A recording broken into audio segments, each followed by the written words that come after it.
Fiction Beasts Hunger. Beasts Hunger.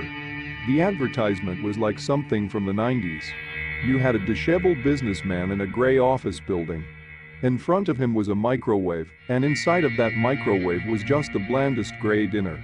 He sighed some, shoulders slouching as the timer counts down, only 3 seconds remaining. 3, 2, 1. But before the microwave beeped, the wall behind the man exploded, and a werewolf in overalls would explode through the wall. The beast threw back his head and howled as the man looked on with fear, but soon realized why the monster appeared. In his grasp was a steaming plastic black bowl of white cheddar mac and cheese with chunks of bacon. The man accepted this bowl, scooped a bit forkful of the gooey food into his mouth, and released a howl. Beasts Hunger. The advertisement had done its job because Dave remembered it so vividly as he stood alone in the bright aisle. He had only stopped at the pharmacy to pick up rubbing alcohol, lighters, and maybe orange juice for the cold he felt creeping into his throat and head.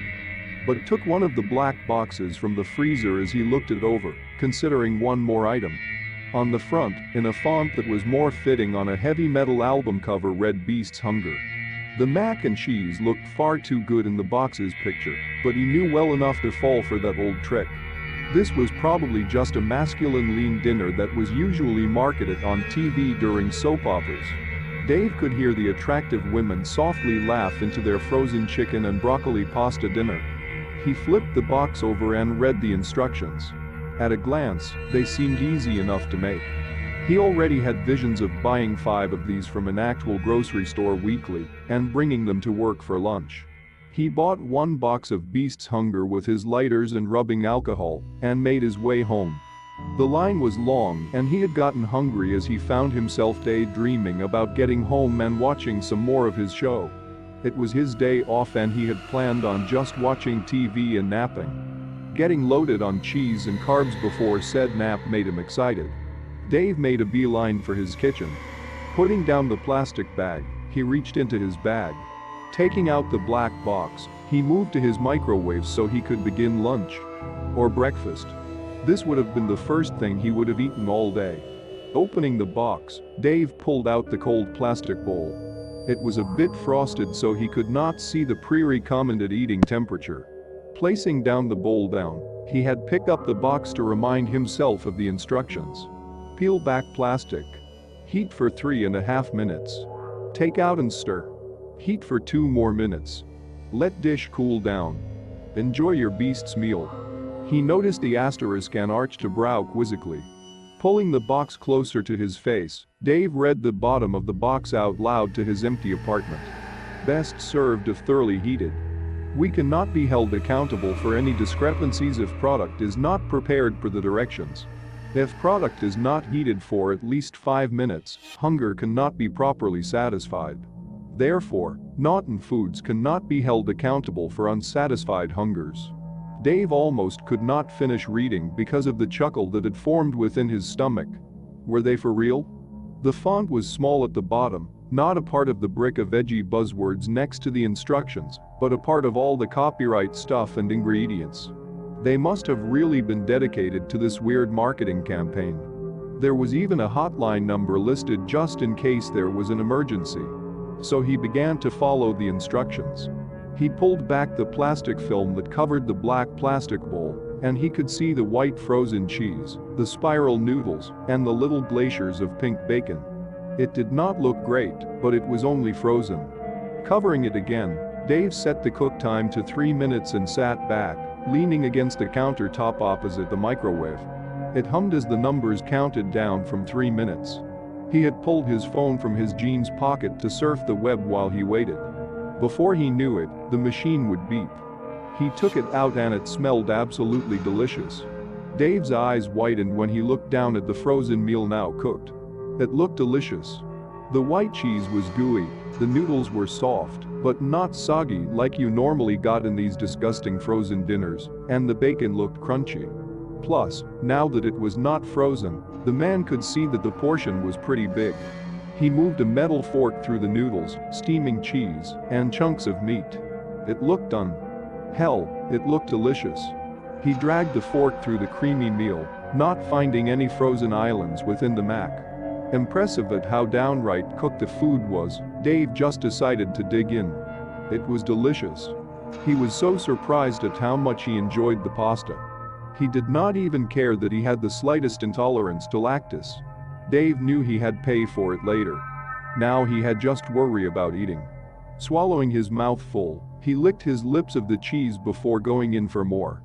Soon all the noodles would be gone, just little pools of cheese and a few small pebbles of bacon. The fork was not enough. He had just picked up the plastic bowl to lick it clean. Dave swore softly as he leaned back once again. The man placed a hand onto his stomach as he just stared at the empty bowl. He licked a plate clean like some kind of dog, which had not since high school at least, just a boy. Sighing through his nostrils, he swallowed the saliva that formed in his mouth. He was still hungry. He should have bought a second one.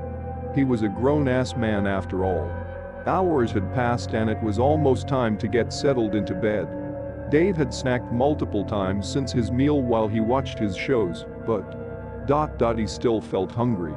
So much so his stomach gargled. He was starting to get worried. He did not think you could get the parasite from a TV dinner, but it was his first thought. Absent-mindedly chewing his nail, Dave would begin to pace. It was early December and it was a bit cool outside, but fuck, he was sweating. The heat was not on, but Dave felt like he was going to melt. Pulling on his hair, he stopped in the middle of his apartment. He did not know if it was his stomach or maybe somewhere in the room, but he heard a growl. Fuck. The room felt like it was spinning and his head hurt, but this was not like your normal migraine. It felt like something wanted to get out. There was a newfound pressure within his head that felt like his brain was expanding. The pain grew so intense he had to sit down upon his knees, and as soon as he did he had lurched forward onto his hands. Dave closed his eyes and let the contents of his stomach go. He heard the splash of vomit upon his carpet, and that only made him sicker, coaxing out more bile as he heaved his shoulders. Sniffling, he had opened his eyes slowly and instantly regretted it. Despite the tears that currently clouded his gaze, Dave's lips parted as he looked down at the puddle of black beneath his palms and face. He fell back onto his rear and began to scoot back as he desperately wiped at his mouth, suddenly tossed into the mystery of what the fuck came out of me. Nervously, and not without a struggle, Dave did his best to breath. What the fuck? He asked out to the low light of his apartment. There would be no answer, just his whimpers. Whimpers then turned into screams of agony as if someone had twisted his arm off. The sounds of joints popping would fill the air, and all Dave could do was scream in pain and confusion. Jesus Christ. First, his knuckles popped and his fingers began to elongate, as if 5 individual nails were being slowly driven out from his fingertips with an unseen hammer. He just watched and screamed for help for anyone to come and relieve him of the torture suddenly inflicted on him for what felt like no reason. He cried out as he watched his fingers refuse to give in and just tear for whatever was trying to leave his body. At that time, he had also felt himself grow even hotter than before. He felt like someone had lit him on fire. He shrieked as he clawed at his clothes. He yanked at his shirt and peeled it away as tears streaked his cheeks, his cries now howled. He was frankly growing exhausted from this pain and receiving no answer to his cries for help or pleas for death. Like his fingers, his toes began to feel like they were growing too fast for his body to adjust to, and his palms began to extend upwards, as if they did not want to be left behind by the fingers. Dave, at this point, was twitching on his side as he felt a sharp pain within his stomach. This was the one pain he was familiar with, but he was certain it was a punishment from being lactose intolerant.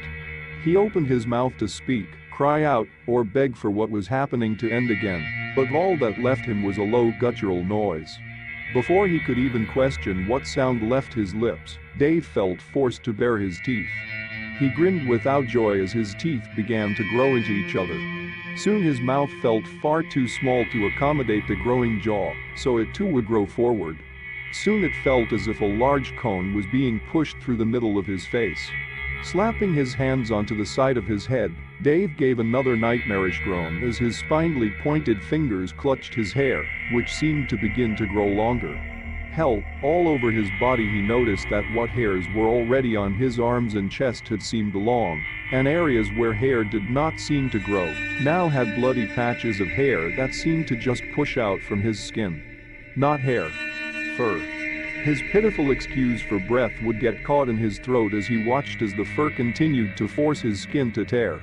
There was finally a knock at the door. He could not hear them over the pounding noise of a heartbeat in his ears, but from the rate they were knocking and the tone of their shouting, whoever was knocking was more angry than concerned that someone was making so much ruckus at this hour.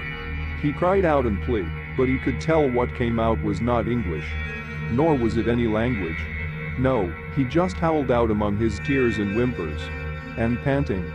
The furry mess panted upon the floor as he tried to drag himself to the door upon hands that felt like they were tipped with knives.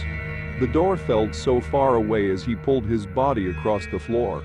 Just now towards the door, the banging would stop, and Dave would just catch a disgruntled voice from the other side of the door.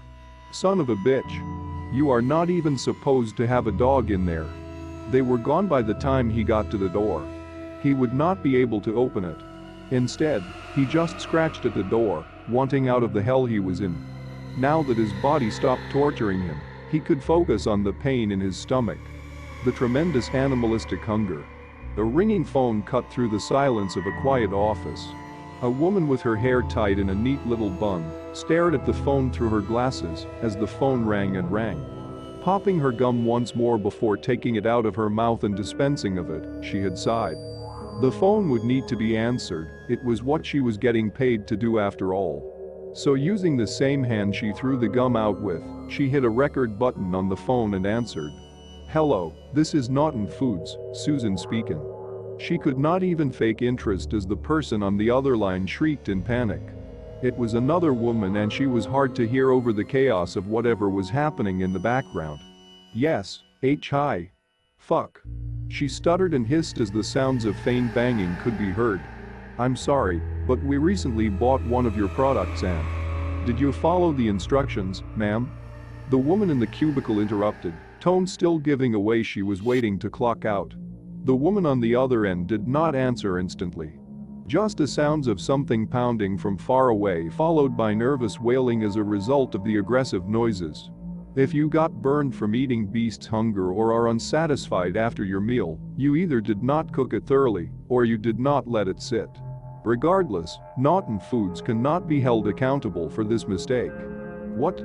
The woman on the other end sobbed out, her tone hurt and confused.